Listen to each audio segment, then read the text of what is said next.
अरे रे कोई कारण होगा, अरे कोई कारण होगा, अरे कोई कारण होगा, अरे कोई कारण होगा।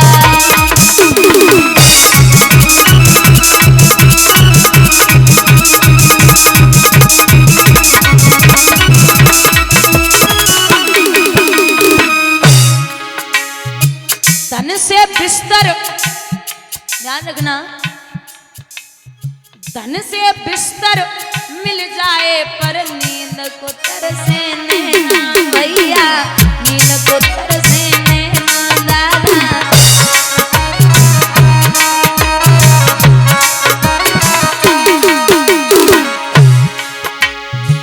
कभी कभी कांटों पे चलकर आए दिल को छेना भैया, आए दिल को छेना दादा।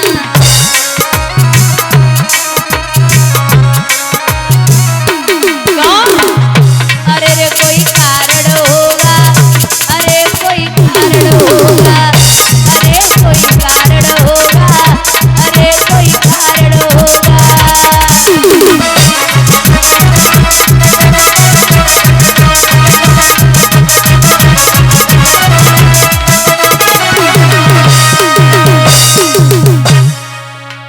और एक झोली में फूल भरे हैं, एक झोली में कांटे मैया, एक झोली में कांटे मैया।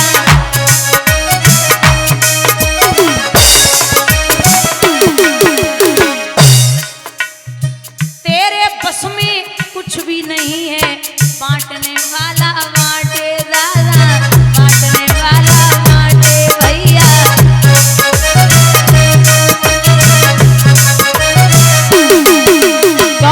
अरे रे कोई कारण होगा, अरे कोई कारण होगा, अरे कोई कारण होगा, अरे कोई कारण होगा।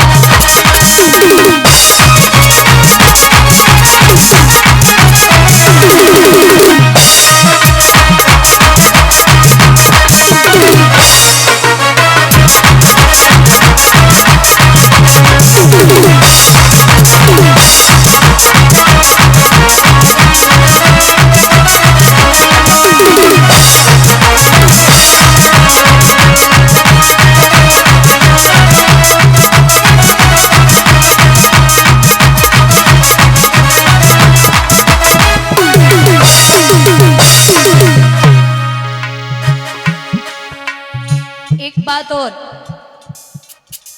सांप भी जिसको डस लेता है, मिलता जीवन दान दादा, मिलता जीवन दान भैया।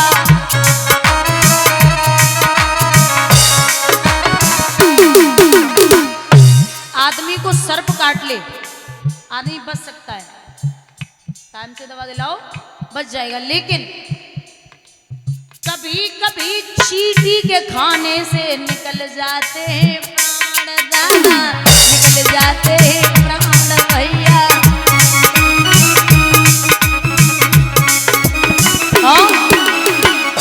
अरे रे कोई कारण होगा, अरे कोई कारण होगा, अरे कोई कारण होगा, अरे कोई कारण होगा।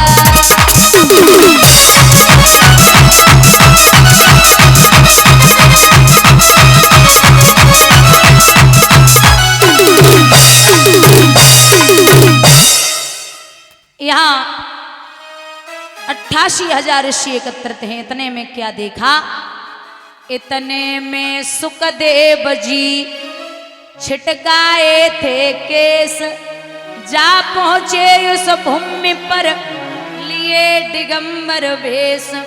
श्री सुखदेव भगवान जो मैया के गर्भ से 12 साल के बाद बाहर आई।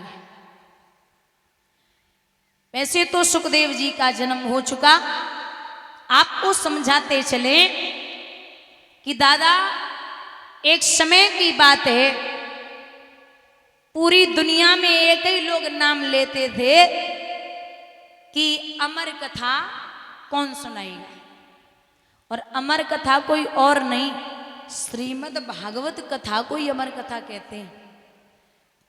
यही कथा भोले बाबा ने मैया पार्वती को सुनाई, यही कथा मैत्रेय जी ने विदुर जी को सुनाई, यही कथा परीक्षित जी को सुखदेव जी ने सुनाई, यही कथा सूत जी ने सौनकादिक ऋषियों को सुनाई। बाबा ने देखा मैया कह रही कि बाबा हमें अमर कथा सुननी है, तो जवाब दो बाबा हमें अमर कथा सुननी है। बाबा बोले सुना दूंगा, लेकिन जब तक मैं अमर कथा सुनाऊं तब तक आप हूं हूं की आवाज देती रहना। और ये सत्यता भी है, चाहे हम हो चाहे कोई और वक्ता हो, आपको अगर कोई कथा श्रवण करा रहा है तो आपकी गर्दन कभी न कभी हिलनी चाहिए, रिस्पॉन्स आना चाहिए, जो पता चले आप सुन रहे हो।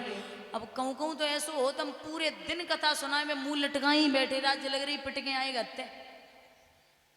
तो आपको असर होना चाहिए कि आप श्रवण कर रहे हो।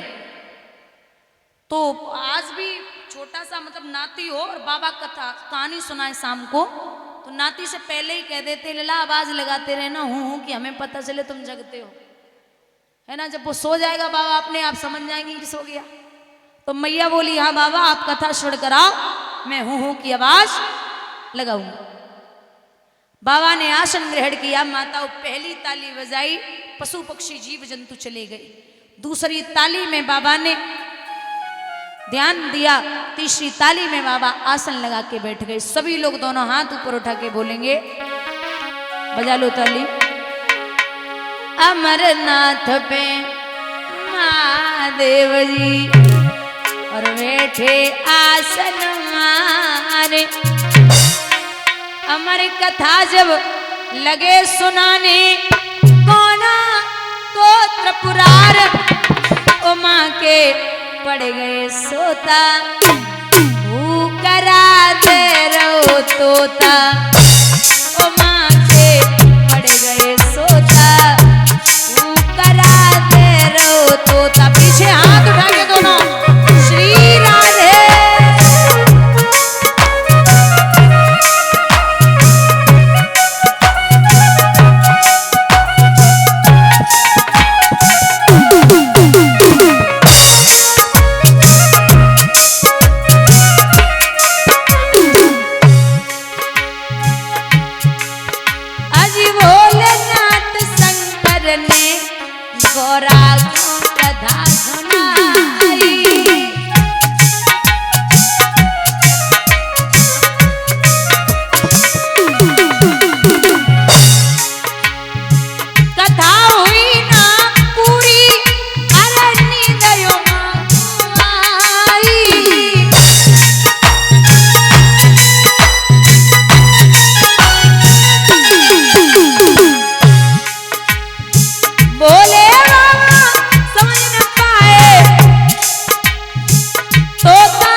फिर दिक्कत तो ये है कि मैं कथा श्रवण करा रहा था, तुम सो रही थी, फिर ये हूँ कौन बोल रहा था।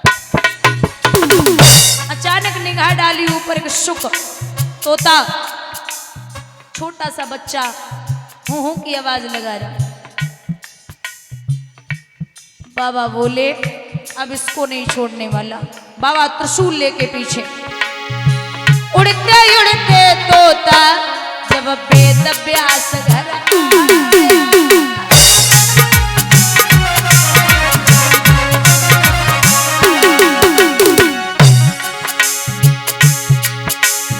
व्यास की पत्नी गर्भ में वो तोता जाए समा।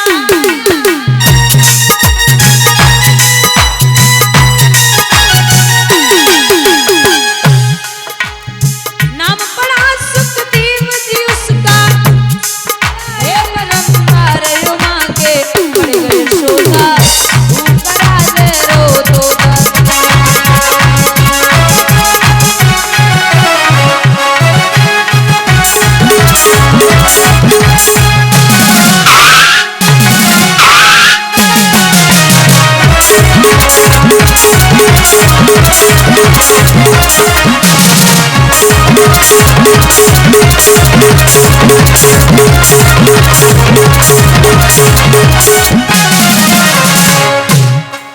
भैया यहाँ बाबा पीछे पीछे, अब वो व्यास जी की पत्नी के पेट में प्रवेश कर गए। बाबा बोले अरे ओ व्यास जी, अरे ओ व्यास जी। बोले क्या हुआ, काय को चिल्ला रहे हो भाई। बोले हमारे यहाँ से चोर चोरी करके आए। व्यास जी मन ही मन में बोले इतने बड़े धनवान कब तो होएगा तो मैं डकैती बच है, खाए को तो कैलाश पर्वत पे दाने ना है, तुम डकैती की बात। बोले ऐसे वैसे चोर ना है, अमर कथा सुनी है। बोले फिर तो वो अमर हो गया। बोले कुछ भी हो पत्नी के गर्भ से बाहर तो आएगा ही आएगा, मैं नहीं मानने वाला। बोले नहीं मानोगे तो बैठ जाओ। अब बच्चा 9 महीने 9 दिन के बाद पैदा होता है। महाराज 9 साल हो गए सुखदेव जी बाहर नहीं आए, बैठे रहो। 10, 11, 12 साल के बाद बाहर आए तो जब गर्भ से बाहर बच्चा आता है तो रोता है। महाराज सीधे पैदा हुए और न मां को देखा न बाप को, सीधा बन के लिए चले गए। अब व्यास जी पीछे पीछे, अरे ओ बेटा, अरे पुत्र, अरे ओ बेटा। बोले यहां पशु पक्षी जीव जंतु कहने लगे कि वो कितनी बार आपका बेटा हुआ, आप कितनी बार उसके पिता हुए। ये तो जीवन है, जन्म मरण लगा ही रहता है। आदमी खुद समझ लो आप, जैसे आप किसी को जानते नहीं हो, कोई संबंध नहीं है, उसको कभी देखा हो और उसे कुछ हो जाए तो आपको कितनी तकलीफ होगी, बहुत कम। और आप जिसको रोज देखते हो उसके सरदर्द भी हो जाए तो आपको कितनी तकलीफ होगी। और चोट की तो छोड़ दो, सरदर्द भी हो जाए तो इतनी तकलीफ होती। तो कहते हैं कि सवाल मौत से नहीं होता कि अगर कोई सामने वाला बड़ा बूढ़ा चला जाए, सवाल संबंध से होता है कि उससे संबंध कितने गहरे थे। दुख संबंध का है, रिश्ते का नहीं है। अगर संबंध होता नहीं तो दुख होता ही नहीं। तो बोले वो कितनी बार आपका बेटा हुआ, आप कितनी बार उसके पिता हुए, रो रहे हो आप, लौट जाओ। लौटा दिया। तो जब लौट के आए परीक्षित, व्यास जी ने अपने 4 शिष्यों को भेजा, जो 4 श्लोक हैं जिनसे 18,000 श्लोक बने। वही श्लोक जाप करने लगे हैं तो सुखदेव जी को वो बड़े प्यारे लगे। पुनः सुखदेव जी वापस आए। वह घड़ी आई है दिगंबर वेश यानी कि नग्न अवस्था में सुखदेव जी जा रहे हैं।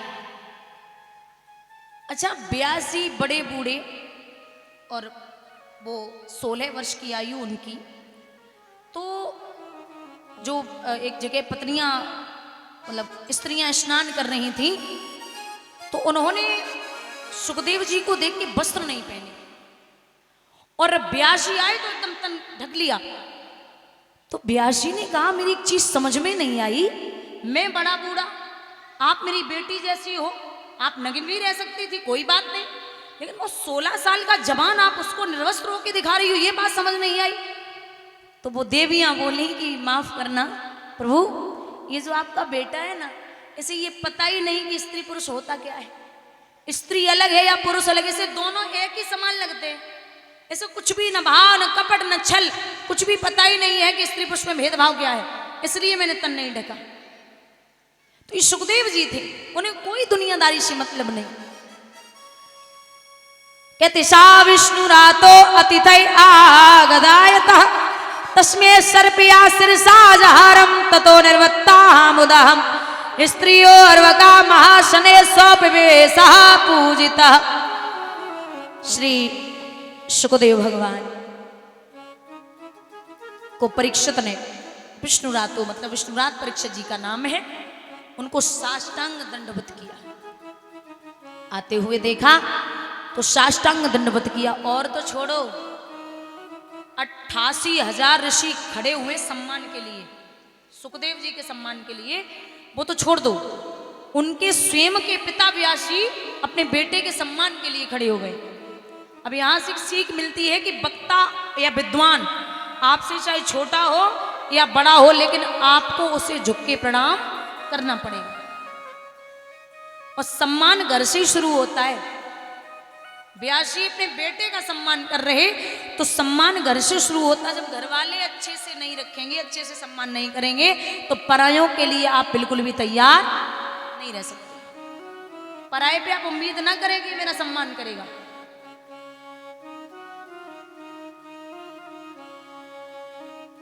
और फिर सम्मान जीवन में दो चीजें जरूरी हैं। पैसा अपनी जगह है, लेकिन दो चीजें, एक है इज्जत और दूसरा है व्यवहार। मरने के बाद मरघट पे 4 करोड़ नहीं 4 आदमी लेके जाते हैं, और जिस जगह मरने के बाद जाओगे उस जगह का नाम क्या है? समसान।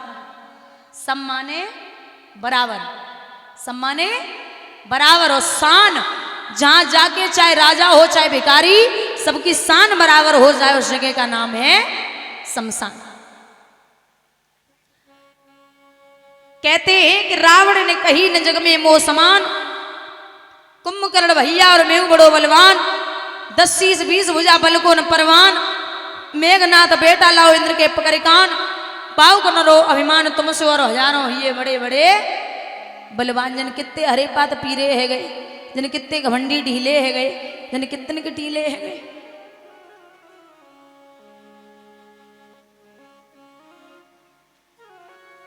परीक्षित साष्टांग दंडवत करते, यानी कि साष्टांग दंडवत होता है लेट के किसी सामने वाले के चरणों पे अपना सर रखना, ये साष्टांग दंडवत है।